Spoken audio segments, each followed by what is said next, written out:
आज आमी शेयर करब कुलेखाड़ा शाकेर बड़ा। আমরা তো নানানভাবে কুলেখাড়া শাক খেয়ে থাকি, তবে এইভাবে একবার খেয়ে দেখতে পারেন, এটা কিন্তু অসাধারণ। আর কুলেখাড়া শাকের তো গুণাগুণ কারোরই অজানা নয়। এটা দারুণ কিন্তু এক উপকারী শাক, আর যাদের বিশেষ করে রক্তাল্পতা আছে তাদের ক্ষেত্রে কিন্তু এটা দারুণ কার্যকর। এই যে বন্ধুরা দেখুন, এখানে আমি একাটি কুলেখাড়া শাক নিয়েছি, আর এটা কিন্তু খুবই নরম, তাই এখনো এর কাঁটা হয়নি।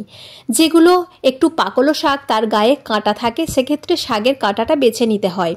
তাই এর কিন্তু একটাও কাটা হয়নি, আর খুবই নরম।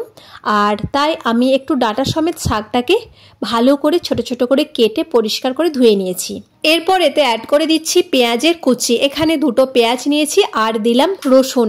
রসুনটাকেও ছোট ছোট করে কুচিয়ে নিয়েছি। তারপর এক টুকরো আদাকে আমি এইভাবে গ্রেট করে দিলাম। তারপর এর মধ্যে অ্যাড করে দিচ্ছি কাঁচা লঙ্কা কুচি, আর দিয়ে দেব ধনে গুঁড়ো। এখানে 2 চামচ ধনে গুঁড়ো দিচ্ছি, আর 2 চামচ দেব ভাজা জিরের গুঁড়ো।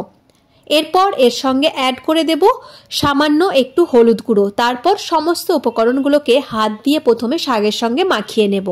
শাকের সঙ্গে ভালো করে মাখিয়ে নেওয়া হয়ে গেলে এরপর দিচ্ছি আমি বেসন। এখানে প্রথমে 3 চামচের মতো বেসন অ্যাড করে দিলাম। তারপর দিলাম কালো জিরে, এরপর সামান্য একটু লবণ দিলাম। লবণ দিয়ে ভালো করে কিন্তু শাকটাকে মেখে নেব। যদি জলের প্রয়োজন হয় তাহলে জল দেব। এই যে শাকটা একদমই ঝরঝরে আছে, তাই আমি এখানে সামান্য একটু জল অ্যাড করে এটাকে মাখতে থাকবো। আর যদি এতে আরও বেসন প্রয়োজন হয় তাহলে আমি আরও একটু বেসন অ্যাড করব।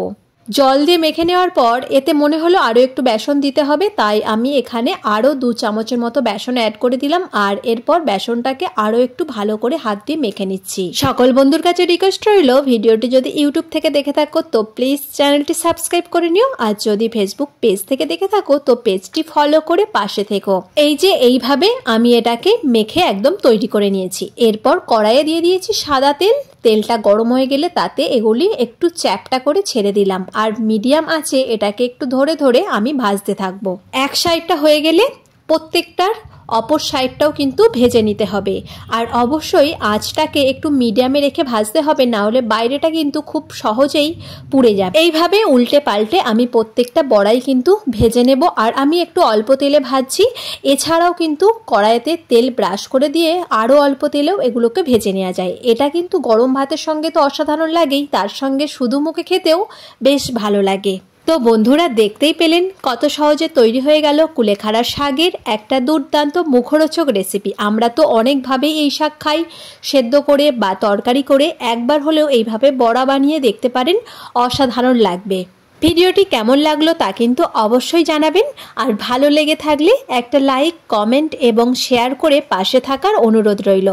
আজ এই পর্যন্ত, আবার ফিরে আসবো অন্য কোনো এক রেসিপি নিয়ে। সকল বন্ধুকে জানাই ভিডিওটি দেখার জন্য অসংখ্য ধন্যবাদ।